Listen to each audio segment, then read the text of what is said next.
Sog'lom hayot uchun oltin kabidir. Endi buni sizlarga qanday to'g'ri tayyorlashni ko'rsatib o'taman. 5-6 dona tolani idishga solib, ozgina shakar solamiz va buni maydalaymiz. Bu juda ham muhim narsa. Sababi suvda yaxshi erishi uchun tolalar maydalanishi kerak. Bunga shakar yordam beradi. Idishga solib, endi bunga muz yoki ozgina qaynoq suv solish kerak. Va kamida 10-15 daqiqaga qoldiramiz.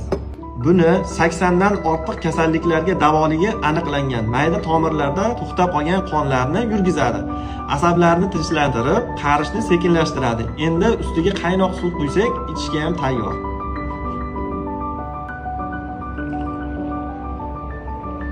Buni kechqurun tayyorlab qo'yib, ertalab ichsangiz yana ham yaxshi. Bu tillarang ichimlik sizga ham juda ham yoqadi va shifo bo'ladi degan umiddaman. Bismillah.